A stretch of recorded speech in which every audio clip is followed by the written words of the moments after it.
mareykanka waa wada jecelnahay dhamaanteen inaan tagno adiga saaxiibka ehelkaada iyo qof kasta oo dalka mareykanka ah weligii tagin waa uu jecel yahay inuu tago mareykanka laakiin adiga weligaa ma tagi doontid haddii mar-uun qaacidada ama shabaabka xilka qabatay iska badaa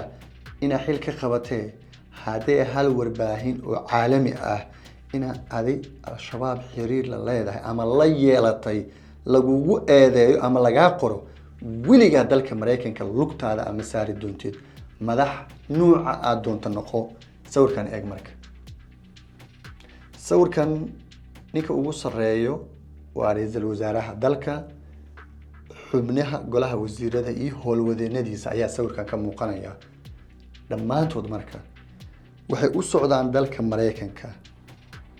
waxay u socdaan dana u gaara dalkeena in halkaa ay ku soo shiilaan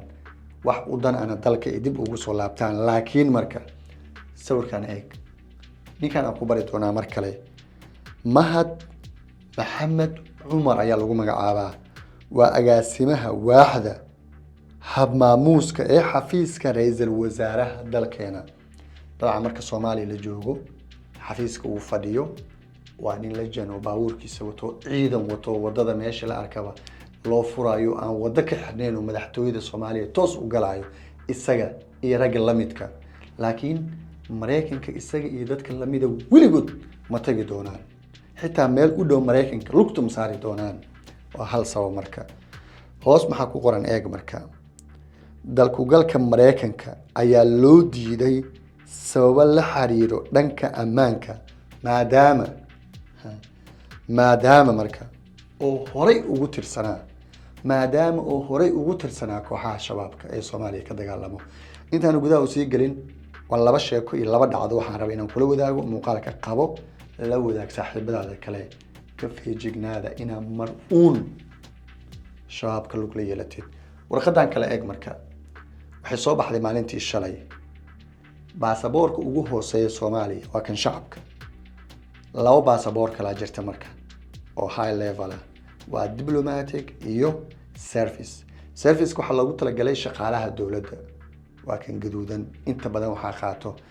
dadka dawladda u shaqeeyo oo dhan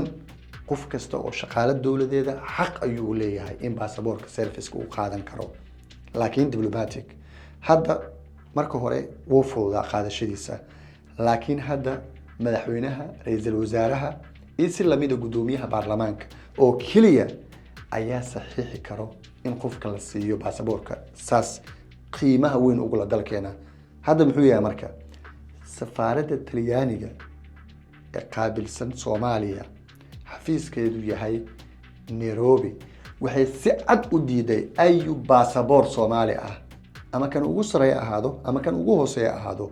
inaana la siin doonin visa dalku galka wadamada Yurub haba ugu horeeya dalka Talyaaniga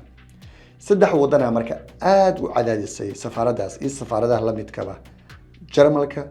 Finland iyo Netherlands ma aaminaysa sanadkan oo kaliya waxa soo galay rag badan oo wasiiro ah oo maamul goboleedyada dalka haba ugu badnaadaan Hirshabeelle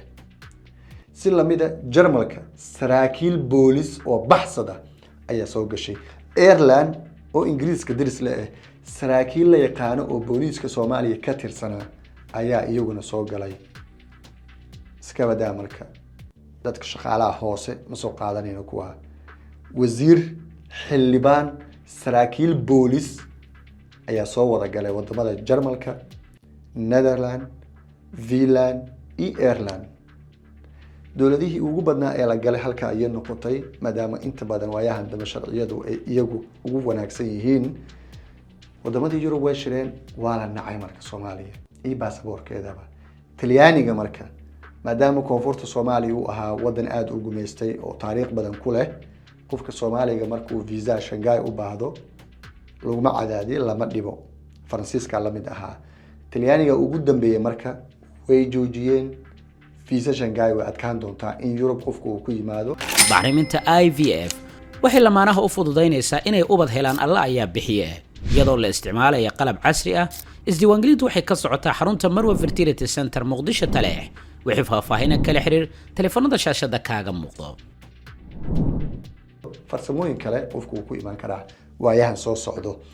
tii marka shabaabka wasiir ayaa leenahay, saraakiil boolis ayaa leenahay, saraakiil nabad sugid ayaa leenahay oo dhamaantood ka soo wada baxay kooxaha la yaqaanay khawaarijta. haddii Soomaaliya ay micno ku leeyihiin, haddii Soomaaliya qiimo ay ku leeyihiin, wadamo ay ka mid yihiin Mareykanka wax qiimo ah kuma laha, weligoodna ma tagi doonaan. sidee marka dal dadka xilalka u haayaba aan loo ogoleen viisaha dalku galka wadamada sida Mareykanka oo kale,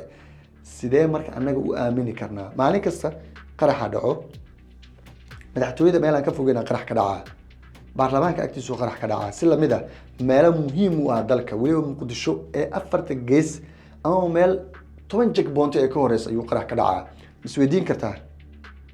waan aaminay kuwii ka soo baxay khawaarijta, xilal ayaa loo dhiibay, ciidan ayaa laga dhigay, saraakiil ayaa laga dhigay, ama ha soo maray xisbul islaam, ama muqaawamaha soo noqdo, ama shabaab ha soo noqdo. haddii mar fikirka qofka nooca uu mar uun aamino,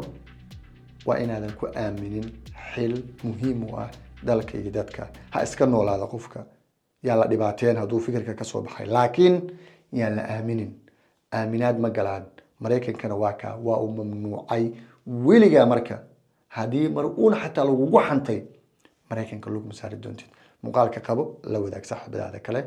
mahadsanideen. isbitaalka taqosiga ah Muqdisho wuxuu ku wargelinayaa dhammaan bulshada ku dhaqan gobolka Banaadir iyo nawaaxigiisa in dhammaan qalimada guud la idinkugu sameeyay 50% laga bilaabo 5 ilaa 30 Sebtembar. waxaa la fulin doonaa qalimadan iyadoo la isticmaalayo laparoscopic ama laser. haddii aad u baahnayd oo aad uga baaqatay qarash badan awgeed, waa jaaniskaadii ka faa'iideyso oo soo booqo Muqdisho Specialist Hospital.